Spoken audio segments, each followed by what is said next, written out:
만복의 근원이 되신 살아계신 하나님 아버지, 주의 은혜와 사랑을 감사하나이다. 코로나19 바이러스로 온 세계를 긴장케 하는 가운데에 비대면 예배로 하나님 앞에 모이게 하시고 주를 찾게 하시니 감사하나이다.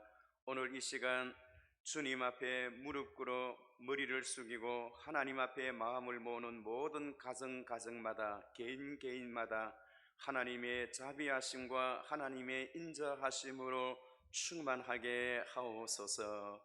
저희들의 예배를 성삼위일체 하나님 홀로 영광 받아 주시옵기를 간절히 바라옵고 예수님의 이름으로 기도하옵나이다.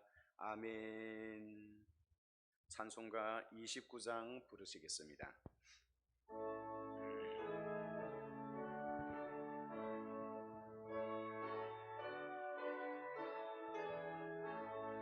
성도여 다 함께 할렐루야 아멘. 주 찬양하여라 할렐루야 아멘. 주 보좌 앞에서 택하신 은혜를 다 찬송하여라 할렐루야 아멘. 만문을 열어라 할렐루야 아멘. 온 하늘 울려라 할렐루야 아멘. 인도자 되시며 친구가 되신 주 그 사랑 끝없다 할렐루야 아멘. 주 찬양하여라 할렐루야 아멘. 찬양은 끝없다 할렐루야 아멘. 거룩한 집에서 주 은총 기리며 늘 찬송 부르사 할렐루야 아멘.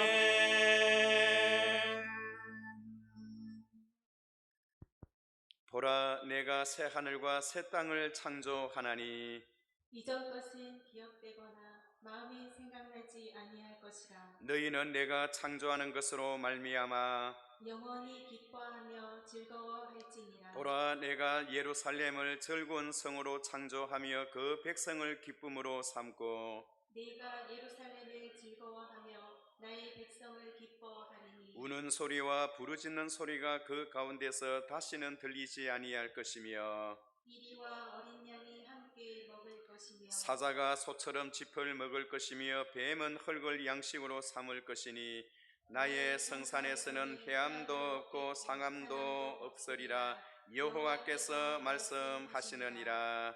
아멘. 전능하사 천지를 만드신 하나님 아버지를 내가 믿사오며 그 외아들 우리 주 예수 그리스도를 믿사오니 이는 성령으로 잉태하사 동정녀 마리아에게 나시고 본디오 빌라도에게 고난을 받으사 십자가에 못 박혀 죽으시고 장사한 지 사흘 만에 죽은 자 가운데서 다시 살아나시며 하늘에 오르사 전능하신 하나님 우편에 앉아 계시다가 저리로서 산자와 죽은 자를 심판하러 오시리라. 성령을 믿사오며 거룩한 공예와 성도가 서로 교통하는 것과 죄를 사하여 주시는 것과 몸이 다시 사는 것과 영원히 사는 것을 믿사옵나이다. 아멘. 다같이 찬송가 80장 부르시겠습니다. 가정에서도 힘차게 찬송을 불러주시기 바랍니다.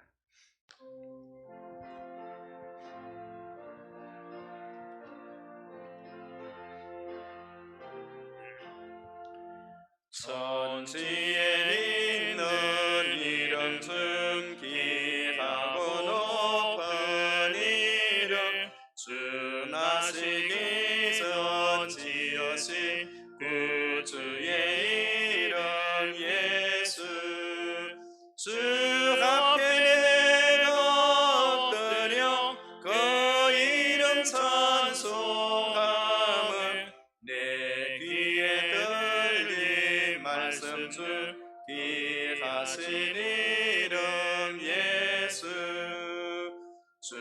십자가에 달릴 때 명패에 서인 대로 저 유대인의 왕이요 곧 우리 왕이시라. 주 앞에 내가 엎드려 그 이름 찬송함은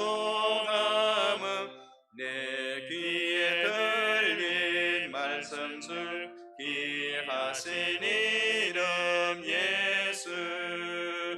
지금도 살아 계셔서 언제나 하시느니 나 같은 죄인 부르사 참 소망 주시도다.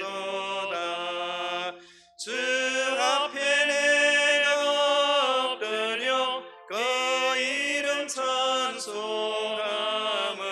내 귀에 들린 말씀 중 귀하신 이름 예수. 예수께서 영원히 어제나 오늘이나 그 이름으로 우리에게 참 복을 내리신다. 주 앞에 내가 엎드려 그 이름 찬송함을 내 귀에 들린 말씀 중 귀하신 이름 예수. 아멘. 이 시간은 우리를 대표해서 김일수 장로님 기도하시는데, 오늘 장로님은 또 시무 장로로서 공적인 공예배의 마지막 기도가 되겠습니다. 이 시간 위에서 기도할 때 가정에서도 같은 마음으로 기도해 주시기 바랍니다.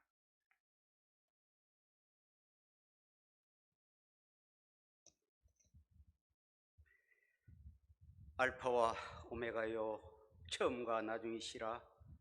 시작과 끝이 되시며 장차 오실 전능하신 주님, 복주마 약속하신 거룩하고 복된 주의 날에 영광 중에 다시 오실 우리 주 예수 그리스도를 사모하면서 영이신 하나님 앞에 모였사오니 우리 속에 구원의 감격과 예배의 감격이 회복되게 하옵소서. 코로나 바이러스로 인하여 이 나라를 비롯한 전 세계가 신음을 하고 있습니다. 바이러스 확산을 막아 주옵시고 근원을 소멸시켜 주시옵소서. 주일 성수를 목숨처럼 지켜오던 많은 성도들이 함께 모여 예배드리지 못하고 익숙지 못한 온라인 예배를 드려야 하는 현실을 보며 어찌할꼬 탄식하며 가슴이 아픕니다. 온라인 예배를 은혜를 다하시고 속히 예배가 회복되는 은혜를 다하여 주시옵소서. 오늘 예배 가운데 오셔서 회복과 치유와 감사와 찬양이 넘치는 시간 되게 하옵소서. 한번 죽는 것은 사람에게 정하신 것이요 그 후에는 심판이 있다고 하였습니다. 아직도 이 땅의 마지막 때를 깨닫지 못하고 세상에 몸을 맡기며 죄악과 흩하는 것에 매인받아 주님의 자녀된 모습을 잃어버리고 사는 저희들 용서하여 주시옵소서. 말씀 안에서 희망을 발견하기 원합니다. 말씀 앞에 서고 말씀 따라 시작하고 오직 말씀 오직 믿음으로 살게 하옵소서. 우리의 닫혀있는 영적인 눈과 귀를 열어주셔서 그대로 믿고 따르는 하나님의 자녀들로 깨어나게 하여 주시옵소서. 환난 날에 찾으라 그러면 만나주시고 도와주시겠다고 약속하신 주님, 이 혼탁한 세상 살면서 때때로 삶의 무게가 힘들게 합니다. 가정의 문제, 자녀 문제, 생업 문제, 육신의 질고로 순간순간 크고 작은 시험 당할 때마다 주님 말씀 의지하며 피할 수 있도록 도와주시고 설령 넘어졌더라도 주님 말씀으로 회복되는 은총을 허락하여 주시옵소서. 새로운 40년을 열어가는 우리 남부산 교회를 축복하시어 놀라운 부흥을 허락하여 주시옵소서. 예배가 살아있고 성령의 역사가 있는 교회, 주님이 크게 보이는 교회, 실패한 자가 힘을 얻고 상처받은 자가 치유되며 낙심한 자가 소망을 발견하는 교회 되게 하옵소서. 주님의 몸된 교회가 솔선하여 허물이 있는 곳을 치유하고 모자란 곳을 채우며 나누인 곳을 하나가 되는데 최선을 다하게 하시고 주님의 영광 높이 드러낼 수 있는 귀한 교회 되게 하여 주시옵소서. 이 성전의 나중 영광이 이전 영광보다 크리라. 내가 이곳에 평강을 주리라. 여호와의 말이니라. 주님 사랑합니다. 이 시간 목양에 혼신의 힘을 쏟고 있는 목사님 붙들어 주시옵소서. 말씀을 들고 단위에 서셨사오니 하나님의 말씀을 선포하실 때 구원과 치료와 회복의 역사가 일어나게 하옵소서. 저희들의 귀가 복된 귀가 되게 하셔서 언제나 말씀을 들을 때 깨닫게 하시고 행하고 실천하는 믿음의 사람 되게 인도하여 주시옵소서. 모든 것 감사드렸고 우리의 중심을 보시는 예수님 이름으로 기도드리옵나이다. 아멘.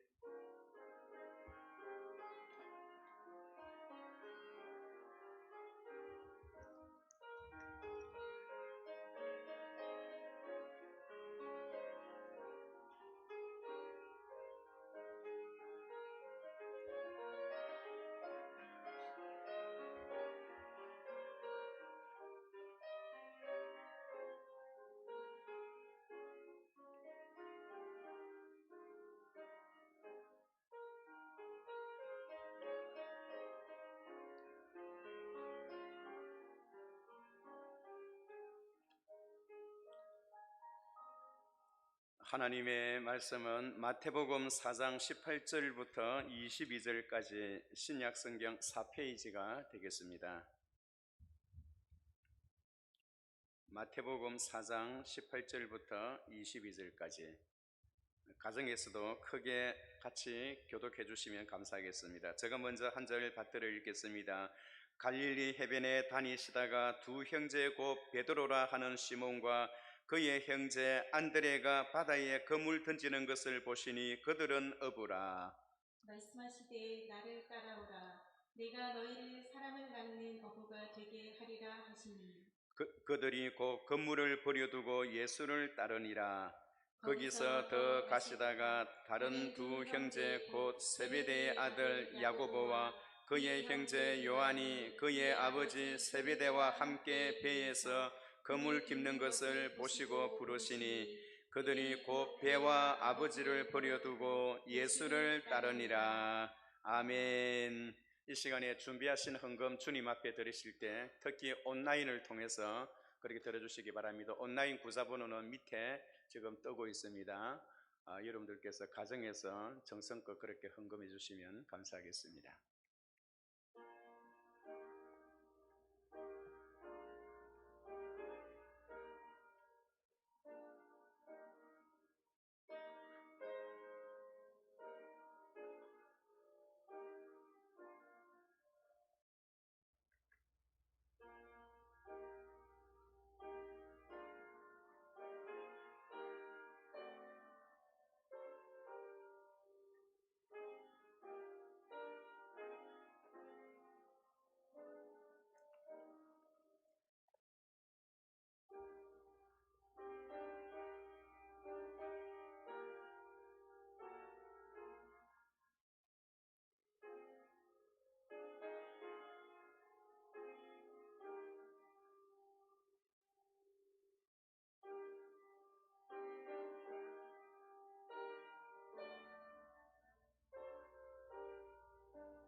거룩하신 하나님 아버지, 오늘도 귀하고 복된 날 허락하시고 각 가정에서 개인적으로 하나님 앞에 무릎을 꿇어 싸우니 우리의 기도와 우리의 마음이 하나님 앞에 상달되어지기를 원하나이다. 특별히 이 시간 주님 앞에 감사한 마음으로 11조와 감사 헌금과 선교 헌금과 주일 헌금과 기타 여러 헌금을 분별하여 주 앞에 드려사오니 이 물질이 쓰여지는 곳마다 주의 영광 드러나게 하시고 우리의 손으로 하는 일마다 모든 일들이 형통하게 하옵소서. 특별히 하나님의 복음 사역과 하나님의 영광을 드러내는데 귀하게 쓰임 받도록 도와주시고 물질이 없어서 하나님의 일을 하지 못하는 안타까운 일이 없도록 은혜를 베풀어 주옵소서. 물질이 필요한 자에게 물질을 주시고 건강을 필요로 하는 자에게 건강을 주시고 주님 만나야 하는 자가 주님 만나게 하시고 우리의 모든 필요한 부분들을 주님께서 채워 주옵소서. 하나님께서 우리 인생의 선한 길로 인도하여 주시어서 하나님의 선한 목적을 따라 살아가게 하시고 이 땅을 긴장시키고 있는 코로나19 바이러스를 하루속히 제거하여 주시고 하나님의 진노의 손길을 거두어 주시옵소서. 한국교회와 남부산 교회와 모든 성도들이 하나님 앞에 자각하는 마음으로 회개하는 마음으로 주님을 바라보게 하시고 우리에게 주어진 하나님의 사명을 다시 한번 깊이 인식하는 귀하고 복된 시간 되게 하옵소서. 특별히 우리 남부산 교회와 모든 성도들을 이 코로나19 바이러스로 지켜주시고 한 사람도 감염되는 일이 없도록 하나님 도와주옵소서. 이 일을 통하여 우리의 경제적인 상황이 어려워지지 않도록 하나님께서 각 가정마다 하나님의 자비하심과 하나님의 은총으로 충만하게 하옵소서. 주님 앞에 감사하옵고 예수님의 이름으로 기도하옵나이다. 아멘. 교회 소식 알려드리겠습니다. 오늘 예배 후에 우리 당회가 모입니다. 우리 당회에 어떤 특별한 광고가 있을 때까지 계속 이 예배는 당분간 계속 지속되어질 예정입니다. 여러분들께서 참고해 주시기 바랍니다. 오늘 오후 2시에는 온라인으로 특강을 하겠습니다. 전 고신대학 교수님이시고 백석대 석좌 교수로 계신 이상규 교수님께서 오늘 귀한 말씀을 오후 시간에 한 20분 정도 이렇게 요약해서 온라인을 통해서 여러분들에게 특강이 이루어집니다. 가정에서 꼭 시청해 주시기 바랍니다. 특별히 이런 어려운 때에 여러분들께서 건강을 조심하시고 우리 남부산 교회는 매 시간마다 일주일에 최소한 2번 이상은 방역을 합니다. 여러분들께서 새벽기도, 수요 저녁, 금요 저녁은 이루어지지 않지만은 여러분들께서 개인적으로 찾아오셔서 새벽에 기도하시는 분들이 많이 있으시고 낮 시간에도 또 개인적으로 오셔서 기도하시고 가시는 분들이 많습니다. 여러분들께서 참고하셔서 새벽기도 전체 예배는 없지만은 여러분들께서 이런 어려운 시점에 예배하는 가운데 기도하는 가운데 그렇게 시간을 보내주시면 감사하겠습니다. 이 시간에는 우리 유지연 집사님께서 하나님 앞에 찬양으로 영광 돌리시겠습니다.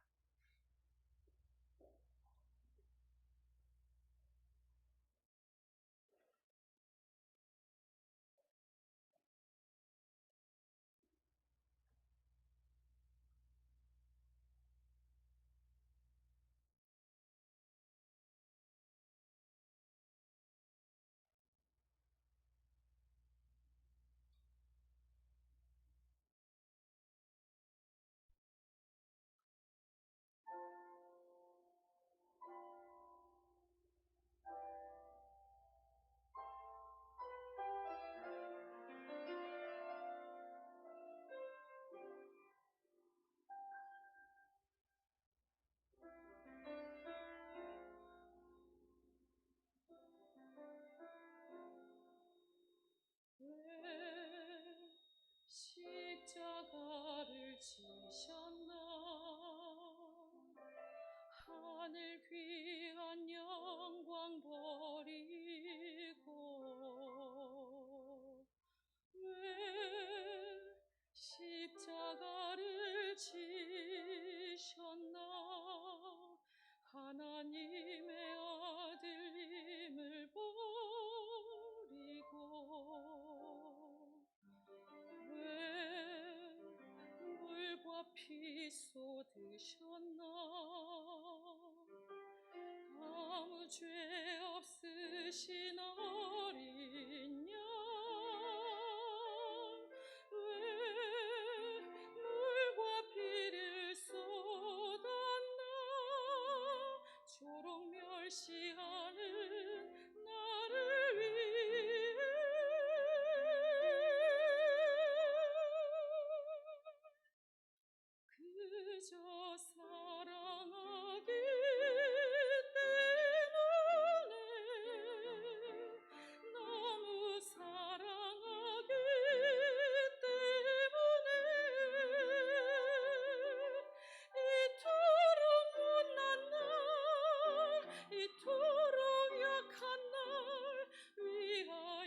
십자가를 택하셨네.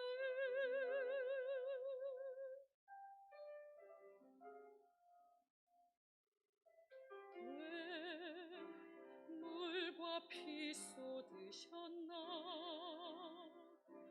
아무 죄 없으신 어린 양. 왜 물과 피를 쏟았나. 초록 멸시하는 나를 위해.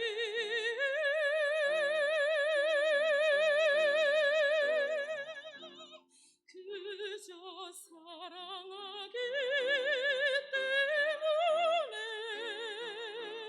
너무 사랑하기 때문에, 이토록 못난 날, 이토록 약한 날 위하여 십자가를 택하셨네. 수도 없이 주를 부인했는데, 아버지의 곁을 떠나 방황했었는데, 주를 향해 돌 던질 때 나도 함께 있었는데, 사랑받을 것 하나 없는데, 왜 날 위해,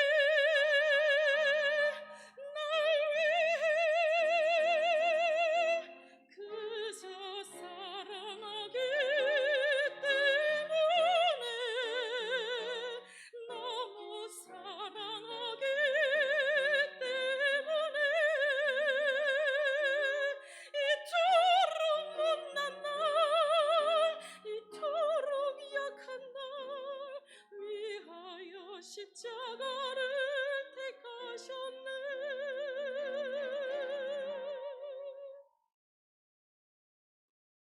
이토록 못난 날, 이토록 약한 날 위하여 십자가를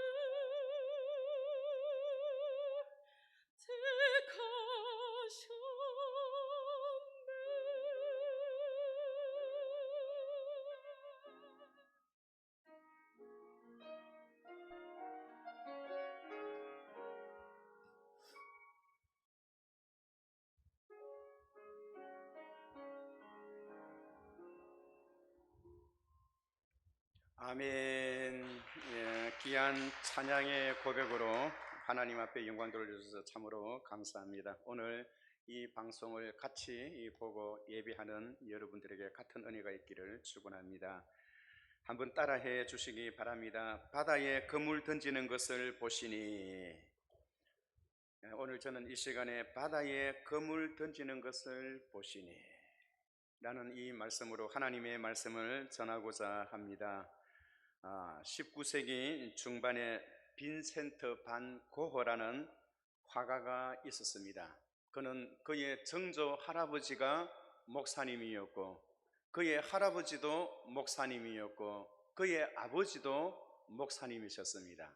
그리고 그는 자신이 또한 선교사로 선교의 일을 감당하기도 하였습니다. 그러나 그는 어려서부터 그림 그리는 것을 좋아했기에 어려서부터 그림 그리는 것에 많은 훈련이 되어진 그러한 작가였습니다. 그런 화가였습니다. 그런데 그가 그리는 그 작품, 그가 그리는 그 그림은 우리 보통 사람으로서는 도저히 이해하기가 힘든 그런 그림을 많이 그렸습니다. 그는 특별히 인물화와 풍경화를 그렸는데, 그가 그렸던 그 인물화의 사람은 늘씬한 사람, 예쁜 사람, 잘생긴 사람은 거의 없습니다.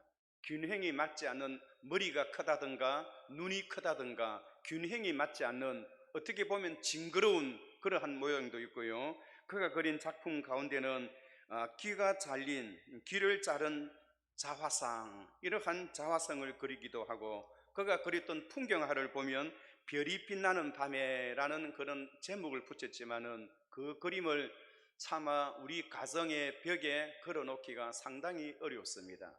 보통 사람으로서는 그가 그렸던 그림을 소화하기에는 보통 힘든 일이 아니었습니다. 그럼에도 불구하고 그가 그린 그림에는 그 당시에 깊은 뜻이 있었고 높은 가격에 그 당시에 팔려갔다고 합니다.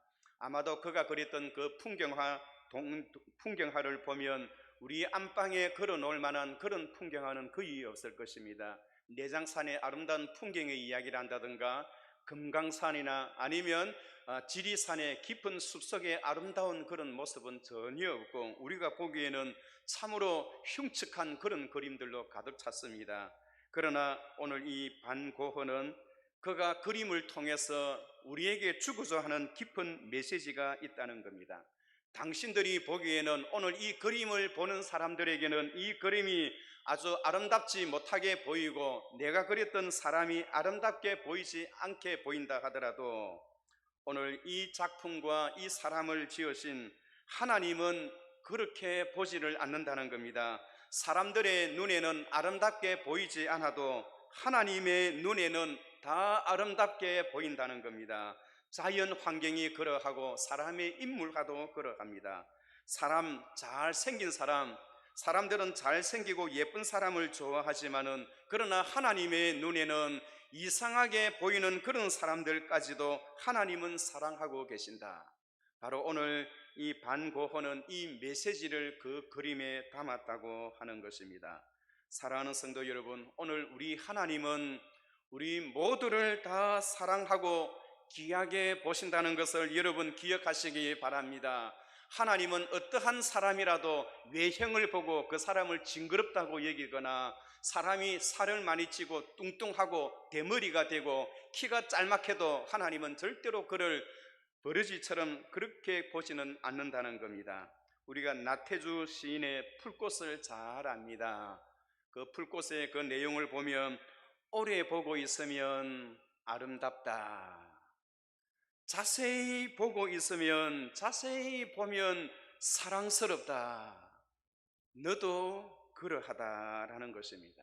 여러분 오늘 우리 주님은 하나님 보시기에는 여러분 아름답지 않는 사람, 징그럽게 생긴 사람, 아무리 사람의 눈에는 징그럽고 아름답게 보이지 아니한다 하여도 하나님의 눈에는 다 아름답게 보이는 것입니다.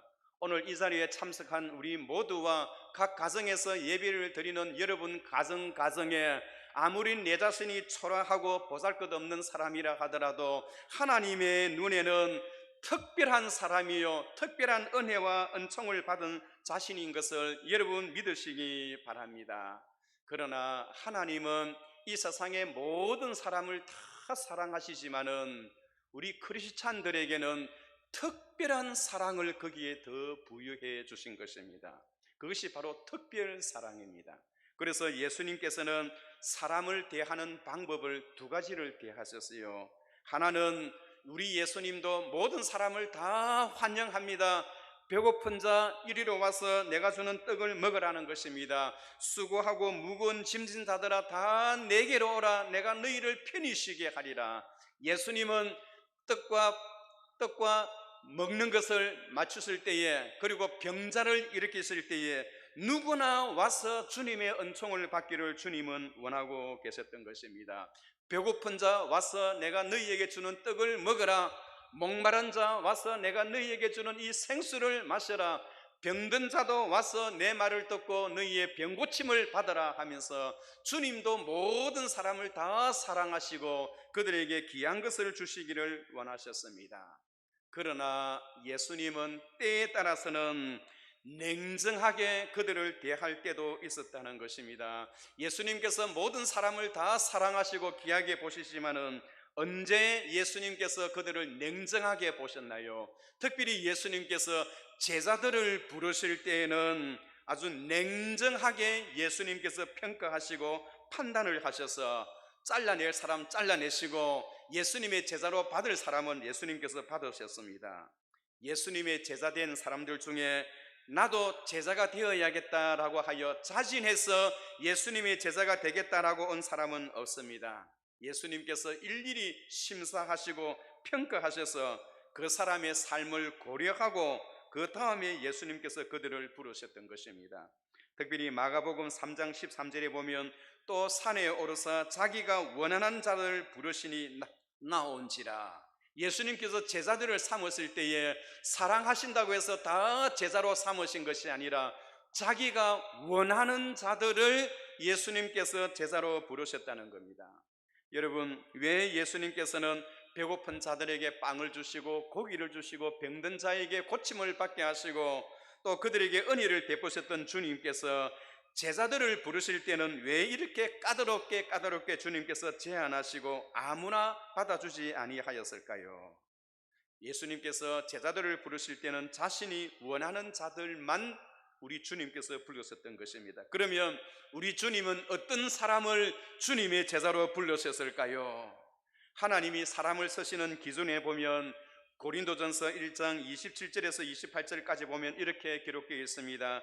그러나 하나님께서 세상에 미련한 것들을 택하사 지혜 있는 자들을 부끄럽게 하려 하시고 세상에 약한 것들을 택하사 강한 것들을 부끄럽게 하려 하시며 하나님께서 세상에 천한 것들과 멸시받는 것들과 없는 것들을 택하여 있는 것들을 피하려 하시나니 이는 아무 육체라도 하나님 앞에 자랑하지 못하게 하려 함이니라.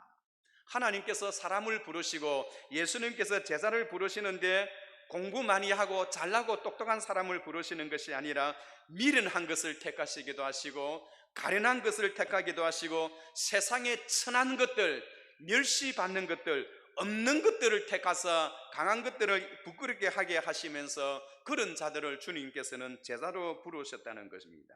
여러분, 이것은 하나님께서 주님께서 사람을 쓰시는 기준이 세상의 기준과는 많은 차이가 있다는 것을 볼 수가 있습니다. 이 세상에서는 회사에서 직장에서 한 사람을 쓸 때에도 아주 자격을 갖춘 그런 인재를 들었습니다. 잘생긴 사람, 예쁜 사람, 능력이 있는 사람, 실력이 있는 사람, 이런 사람을 이러한 인재를 들었습니다. 그러나 우리 하나님은 사람을 들어 쓰시는 것이 정반대입니다. 그래서 오늘 저와 여러분들에게도 꿈이 있고 희망이 있고 소망이 있는 것입니다. 그래서 주님께서 우리같이 연약하고 우리같이 보잘것없는 자도 주님의 제자가 될 수 있다는 것에 우리는 큰 위로를 받을 수가 있는 것입니다. 먼저 주님은 미련한 자를 들어서서 주님의 귀한 사람으로 만드시기도 하시고 그리고 약한 자를 들어서 주님께서는 주님의 귀한 종으로 서시기도 하시는 겁니다. 야고보서 1장 5절에 보면 너희 중에 누구든지 지혜가 부족하거든 모든 사람에게 후히 주시고 꾸짖지 아니하시는 하나님께 구하라 그리하면 주시리라. 여러분, 지혜가 부족하여도 주님의 일꾼이 될 수가 있습니다. 가방끈이 짧아도 주님의 제자가 될 수가 있습니다. 배운 것이 없어도 주님의 일꾼이 될 수가 있습니다. 약한 자도 역시 마찬가지입니다. 우리 주님은 얼마든지 약하고 병들고 어려움에 처하여도 주님의 사람이 될 수가 있는 것입니다. 여러분들께서는 아마도 송명희 시인을 잘 알 것입니다. 그는 한국 복음성가 경연대회에서 작사 부문에 1등을 차지했던 그런 시인입니다. 그가 한번 TV에 나와서 기도를 하는데 그가 기도를 할 때에 한번 기도할 때 하나님이라는 그 단어를 한번 부르셨을 때 얼마나 입이 비틀어지고 몸이 비틀어지고 손이 머리까지 올라갑니다. 그러면서 하나님이란 단어를 만들어내고 그가 기도할 때 그 기도와 함께 했던 사람들은 다 눈물 바다가 되곤 하였습니다. 자기 몸도 온전하지 못했지만은 그렇게 나약하고 미약한 자도 하나님께서 들어서시니까 송명희 시인을 통하여 얼마나 많은 사람들이 은혜를 받고 또 주님 앞으로 돌아왔나요? 우리 주님은 잘나고 똑똑한 사람도 부르시기도 하시지만은 주님께서 12제자를 부르실 때 다 뭐가 있고 모순투성이고 허물투성이었던 그들을 부르셨던 주님의 그 사랑에 의하면 저와 여러분들도 얼마든지 주의 일꾼이 될 수 있다는 것을 우리에게 가르쳐 줍니다. 세계적으로 알려졌던 닉 부이치치, 그는 1982년생입니다. 닉 부이치치는 제가 미국에 있을 때 미랄 선교회 장애인 선교회에 제가 한번 참석해서 봉사를 하러 갔는데 제가 닉 부이치치를 만났어요. 그는 태어날 때부터 팔과 다리가 없었습니다. 그리고 그 왼쪽 엉덩이 앞에 조그만 다리가 나와 있는데 그것도 한 5cm 정도 되는 그 다리에 발가락이 두 개 있어요. 그 발가락이 두 개, 엉덩이 바로 밑에 달려있던 그 발가락 두 개로 수영을 해요. 물속에서 수영을 하고 그것을 가지고 골프도 쳐요. 그리고 그 정말로 사람으로서는 도저히 감당하기 어려운 그런 신체 조건이 있어도 그는 공부를 해서 목사가 되었고, 우리 한국에도 방문하였고, 세계 대통령을 20명이나 되는 세계 대통령을 만나고요. 그리고 그가 하는 특별한 일에는 동기부여 설교가로서 그가 가는 곳마다 많은 장애인들이 오고 많은 온전치 못한 사람들이 오지만은 그들에게 힘과 용기와 꿈을 불어넣어주는 그런 전도 사역을 지금도 하고 있는 것입니다. 82년생이니까 나이가 얼마 되지 않지 않습니까? 그런데도 불구하고 제가 그를 만났을 때는 얼굴에 하나의 어떠한 주름살이 없었어요. 항상 기쁨과 즐거움으로 가득 차 있고 희망으로 가득 차 있었습니다. 그는 미국에서 목음을 하여 한국에 있는 장애인들에게 많은 휠체어를 보내주기도 하였습니다. 이러한 나약하고 연약하고 아무런 보잘것없는 사람이라 하더라도 하나님께서는 그를 들어서시는 것입니다. 여러분, 우리 하나님은 외모를 보시고 하나님이 들어서시는 것이 아닙니다. 가진 것이 없어도, 몸이 연약해도, 그리고 아무리 가진 것이 없고 연약하여도 하나님께서 서시겠다고 하시면 다 하나님의 일꾼이 될 수가 있는 것입니다. 베드로는 어떠한가요? 베드로는 평생을 물가에서 지냈기 때문에 아는 것도 없고 가진 것도 없었습니다. 그러나 하나님께서 서시니까 그 잘나고 똑똑한 고넬료란 사람이 베드로 앞에 절까지 하면서 복음 듣기를 원했던 만큼 우리 하나님께서 그를 들어서셨어요.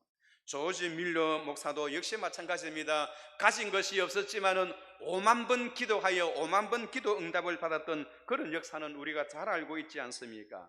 우리 주님은 각 때에 따라서, 시기에 따라서, 장소에 따라서 사람을 들어서시는 것입니다. 여러분, 우리 주님은 이렇게 약점이 많은 사람이라도, 연약한 사람이라도, 그리고 미천한 사람이라도 주님께서 부르시면 주님께서 귀하게 들어서시지만은, 그러나 주님이 절대로 부르지 않는 사람이 있습니다. 이런 사람은 주님이 절대로 제자로 받아들이지 않는 사람이 있습니다. 그들이 어떤 사람인가요? 예수님은 가련하고 가난하고 연약하고 미련해도 주님의 종으로 들어서시지만은 어떤 사람을 주님께서 들어서지 않느냐? 게으른 자들은 주님께서 절대로 부르지를 않습니다. 이때까지 게으른 자를 불러서 주의 종으로 삼았던 적은 한 번도 없었습니다. 오늘 본문에 나타나는 베드로와 안드레, 세베대의 아들 야고보와 요한, 그들은 무엇을 하고 있었나요? 그들은 그의 생업을 위하여 열심히 일을 하고 있었을 때 주님이 불렀습니다. 오늘 본문 4장 18절에 보면 주님께서 베드로라 안드레라 하는 사람을 불렀다 말하지 아니하고 바다에 그물 던지는 것을 보시니 역동적인 힘이 있는 사람입니다. 그리고 아주 무엇보다도 열정이 있는 사람입니다. 게으르지 않는 사람입니다. 부지런한 사람입니다. 무엇인가 열심히 하는 것을 보시고 주님께서 불러셨다는 겁니다. 21절에 보시면 거기서 더 나가다가 다른 두 형제 곧 세베대의 아들 야고보와 그의 형제 요한이 그의 아버지 세베대와 함께 배에서 그물 깁는 것을 보시고 부르시니, 놀고 있는 것을 부르신 것이 아니라 그물 깁는 것을 보시고 그물 던지는 것을 보시고 어떤 무슨 역동적인 것, 움직이는 것, 열정이 있는 것, 이것을 보고 주님께서 부르셨다는 겁니다. 여러분, 주님께서 원하시는 사람이, 여러분 게으른 자는 주님이 원하시지 않는다고 한다면 주님이 원하시는 교회도 역시 마찬가지입니다. 무엇인가 열정이 있는 교회, 열정이 있는 성도, 무엇인가 하고자 하는 성도, 그런 사람을 주님께서 귀하게 여기시는 것입니다. 원래 열정과 움직임은 하나님의 속성입니다. 하나님은 창조 때부터 지금까지 놀았던 적이 한 번도 없었습니다. 가만히 계신 적이 없었습니다. 그분은 주무시지도 아니하시고 졸지도 아니하시면서 인간의 생사화복과 이 우주 만상을 하나님의 뜻대로 움직이시는 분이십니다. 우리 예수님께서도 요한복음 5장 17절에 하나님이 일하시니 나도 일한다라고 하셨습니다. 우리 주님은 얼마나 열심히 있는 분인지 모릅니다. 우리 예수님은 부지런하신 분입니다. 여러분, 하나님은 어떤 사람을 통해서 역사하시나요? 부지런한 사람, 열정이 있는 사람, 그런 자를 주님께서 지금도 부르고 계시는 것입니다. 여러분, 성경의 위대한 인물들은 다 부지런한 사람들이었습니다. 다윗은 어떠했나요? 다윗은 아주 역동적인 그런 인물이었습니다. 그에게 그는 아버지가 양떼들을 그에게 맡겼을 때 그는 최선을 다해서 양떼를 쳤습니다. 곰과 사자가 나타나서 양떼를 물러가면 그가 무슨 수를 쓰더라도 그는 그 양떼를 다시 찾아내는 그런 책임감도 있었습니다.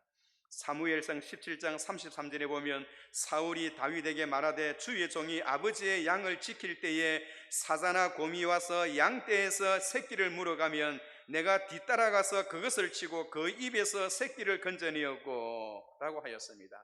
자기에게 책임감을 다했다는 겁니다. 하나님은 어떤 사람을 사랑하시고 어떤 사람에게 은혜를 주시나요? 부지런한 사람, 책임감이 있는 사람, 그런 사람을 주님께서 귀하게 여기고 계시는 것입니다.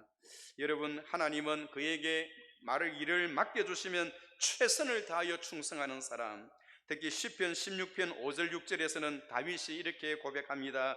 여호와는 나의 산업과 나의 잔의 소득이시니 나의 분깃을 지키시나이다. 내게 줄로 재어준 구역은 아름다운 곳에 있으며 나의 기업이 실로 아름답도다. 하나님께서 자기에게 맡겨주신 그 사명을 하나님께서 줄로 재어준 그런 구역이라고 그렇게 고백합니다.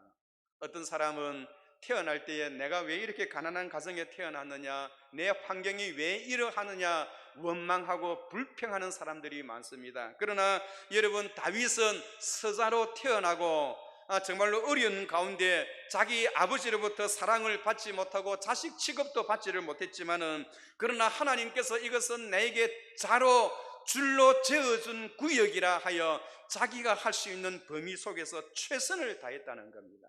보통 아들 같으면 아버지 왜 나에게 이런 어려운 일을 시킵니까?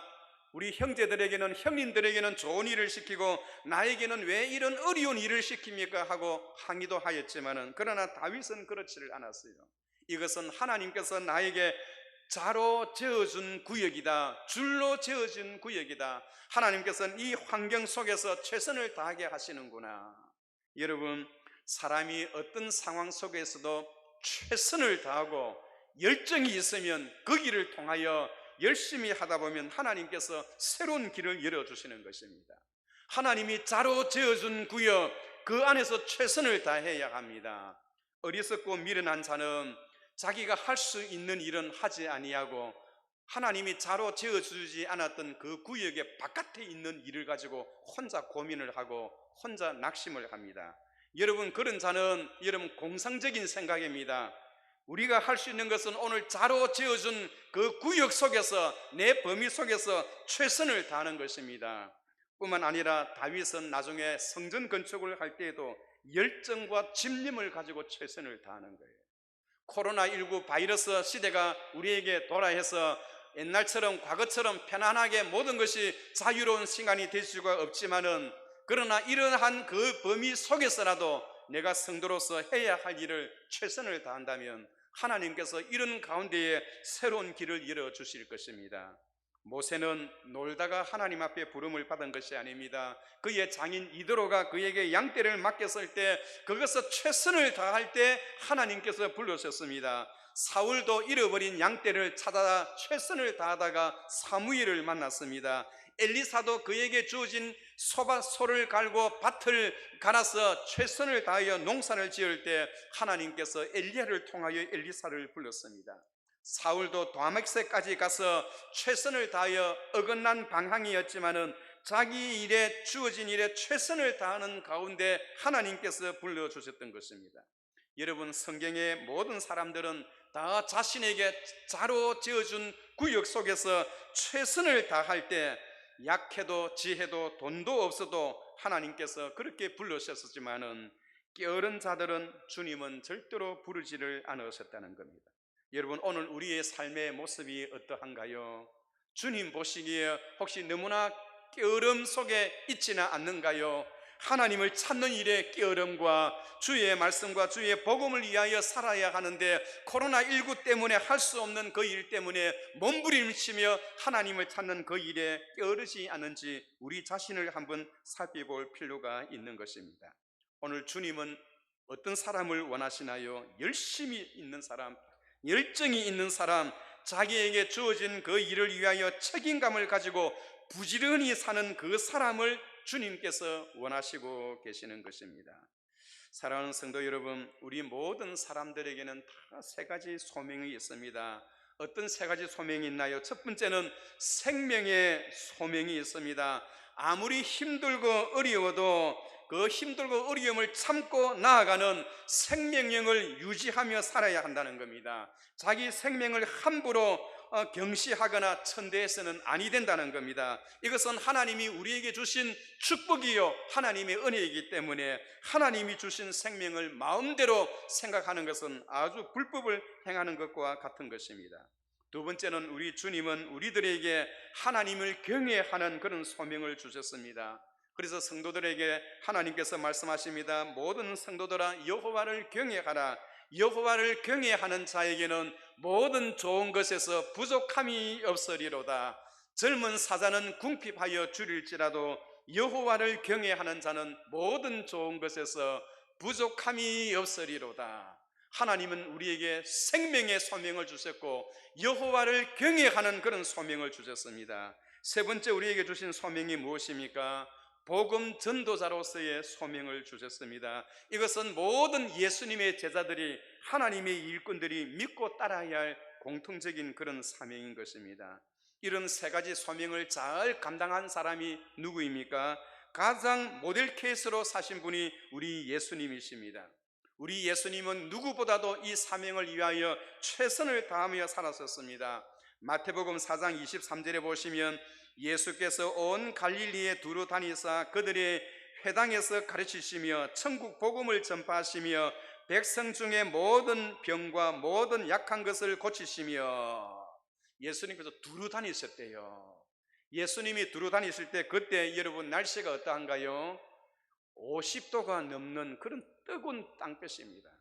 여름에 여러분 이 30도만 지나도 가만히 있으면 얼마나 여러분 땀이 나나요? 그러나 우리 예수님은 50도가 넘는 그 사막의 뜨거운 열기 속에서도 두루 다니시면서 하나님께서 그에게 맡기셨던 그 사명을 다 감당하셨다는 겁니다.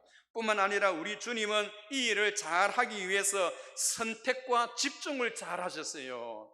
선택과 집중을 잘 하셨는데 어떤 것은 열심히 하셨고 어떤 것은 안 하셨다는 겁니다. 어떤 것에는 아주 열심을 다하셨고 어떤 것에는 하나님 주님께서 관심도 가지지 않았다는 겁니다. 마가복음 1장 28절부터 36절부터 보시면 시몬과 그와 함께 있는 자들이 예수의 뒤를 따라가 만나서 이르되 모든 사람이 주를 찾나이다. 이르시되 우리가 가까운 마을들로 가자. 거기서도 전도하리니 내가 이를 위하여 왔노라 하시고, 모든 사람들이 주님을 바라보고 있어요. 그들도 예수님이 사랑하는 자들이었습니다. 그러나 그들은 주님을 왜 찾고 있었나요? 또 먹을 것이 있는가? 또 주님이 예로부터 무슨 어떤 기적을 행하면 기적을 보는 구경꾼들입니다. 구경꾼들. 그 구경꾼들마저도 주님은 사랑하셨고, 그러나 그들이 주님을 찾을 때에는 주님께서 그들에게 가지 않았습니다. 그들을 무시했습니다. 왜냐하면 주님은 하나님의 일을 하는데 선택과 집념이 분명하신 분이기 때문입니다. 그들을 만나면 그들이 예수님을 자랑하고 예수님을 높이고 하겠지만은, 그러나 주님은 그것을 원하지 않으셨습니다. 주님의 본질적인 사명은 전도하러 복음을 전파하는 것이 더 우선적이었습니다. 많은 일상생활에 많은 일들이 있지만은 선택을 잘했습니다. 어떤 일을 선택하여 그 일에 내가 최선을 다할 것인가, 그리고 집념을 하셨습니다. 이것은 반드시 본질적인 문제라고 한다면 거기에 집념을 하여서 최선을 다하셨던 것입니다. 여러분, 주님은 사명의 본질적인 것에는 충성을 다하였고 집념을 다하였습니다. 그러나 때에 따라서는 외국 사람들이 와서 예수님을 만나기를 원했어도 주님은 만나지를 않았습니다. 만약에 주님께서 그들을 만나면 그들이 자기 본국에 가서 예수님에 관한 이야기를 많이 할 수 있었지만은 그럼에도 불구하고 주님은 선택과 집념에 대해서 확실하신 분이었던 것입니다. 주님을 믿는 제자는 주님의 행하시는 그 일을 배우는 사람들입니다. 우리도 인생을 살아가면서 어떤 일에 최선을 다하고 어떤 일을 무시해야 할 것인가, 최선과 집념, 그리고 선택과 집념, 이런 것에 대해서 오늘 우리 성도들도 생각해야 합니다. 그래서 저는 한 가지를 생각해 봅니다. 지금 코로나19 바이러스로 인하여 평소와 같이 우리가 주의 일에 잘 감당하기 어렵다면 우리는 이런 시점에서라도 우선 한 가지부터 잘 하기를 바랍니다. 어떤 한 가지를 해야 하나요? 가정에서 성경을 많이 읽으시기를 바랍니다. 예배가 자연스럽지를 못하기 때문에 하나님께서 이런 기회에 우리에게 우선 한 가지를 먼저 하라는 겁니다. 부지런한 사람을 주님은 원하시고 계십니다. 어떤 일에 부지런해야 해야 하나요? 이런 시기에 우리는 성경을 가까이 하는데 부지런하시기 바랍니다. 성경을 기록할 수 있으면 한번 써보시는 것도 좋고, 하루에 최소한 성경 우리가 5장은 우리가 읽도록 노력해 보십시다. 여러분, 성경 5장 읽는데 하루에 30-40분만 하면 성경 5장을 읽을 수 있어요. 보통 석 장을 이야기하지만은 코로나 시대이기 때문에 이런 시대에 우리가 말씀을 더욱더 사모하자는 겁니다. 그리고 또 한 가지는 우선 한 사람부터라고 생각해야 합니다. 내가 마음속에 이 코로나가 풀린다면, 그리고 코로나가 있다 한다 할지라도 초대교회 시대 때에, 종교개혁 시대 때에 우리 신앙의 선배들은 이 복음 전파 전염병이 나도는 그 가운데서라도 그들은 결코 기죽지 않았습니다. 우리 신앙의 선배들은 그 코로나가 아니 전염병이 나도는 그 초대교회와 종교개혁 시대 때에도 하나님의 복음 전파를 위하여 직접 찾아가서 이렇게 예수 믿으라라고 그렇게 하지는 못했지만은 그들을 도와주고 그들에게 은혜를 베풀어 줌으로 인해서 하나님을 찾도록 그렇게 만들었던 것입니다. 여러분, 오늘 코로나19가 이렇게 이 바이러스가 이 세상을 긴장시키는 그 원인이 어디 있나요? 저는 개인적으로 성경을 볼 때에 그 원인은 바로 종말의 징조라고 생각합니다. 여러분, 종말의 징조라고 하는 것은 주님께서 이 종말의 때가 다가왔다는 것을 우리에게 미리 경고하고 있는 것입니다. 특별히 예레미야서 14장 11절 12절에 보면 여호와께서 또 내게 이르시되 너는 이 백성을 위하여 복을 구하지 말라. 그들이 금식할지라도 내가 그 부르짖음을 듣지 아니하겠고 번제와 소제를 드릴지라도 내가 그것을 받지 아니할 뿐 아니라 칼과 기근과 전염병으로 내가 그들을 심판하리라. 오늘 지금 이 시대에 나도는 이 전염병은 앞으로 종말에 대한 징조로 하나님께서 오늘 모든 성도들에게 각성을 시킵니다. 어떤 각성을 시키십니까? 온 세상에 복음을 전파해야 하는 그런 결단을 할 수 있는 그런 시기를 주님께서 오늘 이 전염병을 나도는 이런 기간을 통하여 성도들의 가슴 속에 내가 무엇을 위하여 살아야 할 것인가라는 하나님의 징조로 받아들이시기를 바랍니다. 여러분, 모든 일에는 다 원인과 결과가 있습니다. 그 원인이 어디에서부터 불을 떼었는가 그것을 안다면 결코 두려워하지 않아도 되는 것입니다. 이것은 하나님께서 우리 성도들에게 자각하는 마음, 앞으로 남은 생애를 주를 위하여 어떻게 우리가 바쳐야 하는가, 종말을 어떻게 준비해야 하는가, 하나님의 종말에 대한 징조로 우리가 받아들여야 합니다. 하나님의 심판은 결코 심판으로 끝나지 않습니다. 그 심판은 결국 하나님의 구원으로 이어지기 때문에 하나님께서 이 시대에 저와 여러분들을 통하여 그렇게 서시고자 하시는 하나님의 뜻이 여기 있다는 것을 기억하시기 바랍니다. 사도 바울은 골로새서 1장 29절에 이렇게 고백합니다. 이를 위하여 나도 내 속에서 놀라운 능력으로 역사하시는 이의 역사의 힘을 따라 다하여 수고하노라. 이 바울은 자신이 하는 일에 무엇보다도 성령께서 역사하신다는 것을 잘 알았습니다. 그럼에도 불구하고 자기가 힘을 다하여 최선을 다했다는 겁니다. 여기서 힘을 다하여 최선을 다한다는 것을 아고니즈마이, 이 그리스어로 아고니즈마이라는 겁니다. 아고니즈마이라는 것은 마라톤 선수가 꼬린 지점을 통과하고 난 뒤에 쓰러지는 것을 말해요.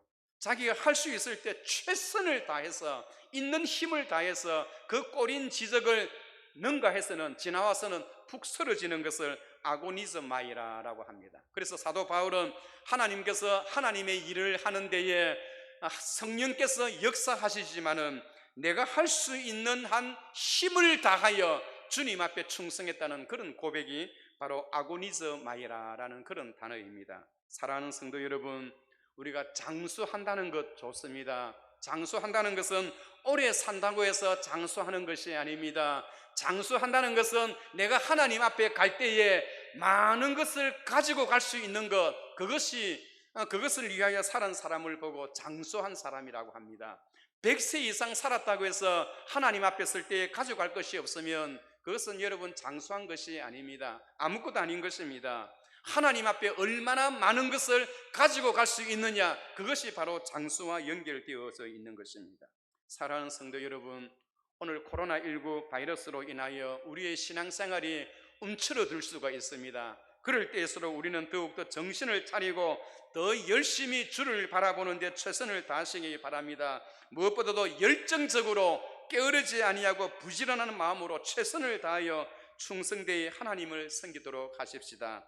과거의 조지 위필더가 우리 인생은 녹슨 쇠붙이가 되지 말고 달가 없어지는 쇠붙이가 되라라는 말이 있습니다. 우리에게 주어진 일, 오늘 코로나 바이러스로 우리가 할 수 있는 일이 많이 제한되어 있지만은 그럼에도 불구하고 게으르지 아니하고 부지런하여 오늘 베드로와 안드레, 야고보와 요한이 열심히 일을 하고 있는 그 모습을 보고 부르셨던 주님의 그 마음을 잘 이해하여서 게으르지 아니하고 충성되이 주어진 사명감에 따라서 오늘도 우선 한 가지부터 행할 수 있는 저와 여러분 되시기를 주의 이름으로 축원합니다. 거룩하시고 은혜로우신 하나님 아버지, 주님께서는 여러 제자를 부르시고 일꾼을 부르시지만은 게으른 자는 부르지 않으셨던 것을 우리가 알 수가 있나이다. 코로나19 바이러스가 우리 신앙생활에 변명거리가 되지 말게 하게 하시고 이럴 때일수록 더욱더 하나님의 말씀을 가까이 하게 하시고 우리의 심령 속에 하나님의 복음 사역자로서 복음 전도자로서 살아야 한다는 그런 의지와 결단이 더욱더 있어지는 그런 기간이 되게 하여 주옵소서. 그리하여 하루속히 이 코로나19 바이러스를 이 땅에서 거두어 가주시고 하나님의 진노의 잔을 주께서 거두어 가주시옵소서. 하나님의 복음이 세계와 모든 국가의 장벽을 넘어서 물이 바다를 덮은 것 같이 여호와를 아는 지식이 온 땅에 충만하게 오는 그날을 바라보면서 열심히 주님을 섬기며 살아가는 주의 백성 되게 하옵소서. 예수님의 이름으로 기도하옵나이다. 아멘.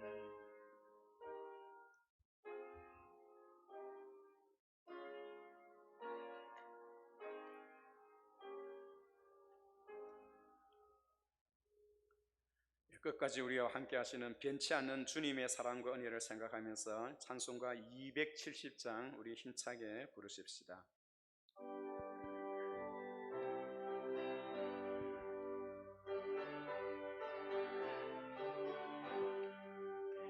변찮은 주님의 사랑과 거룩한 보혈의 공로를 우리 다 찬양을 합시다. 주님을 만나볼 때까지 예수는 우리를 깨끗게 하시는 주시니 그의 피 우리를 눈보다 더 이게 하셨네. 우리를 깨끗게 함기는 무궁한 생명의 물일세. 생명의 구원을 받은 자 하나님 찬양을 합시다. 예수는 우리를 깨끗게 하시는 주시니 아멘. 그의 피 우리를 눈보다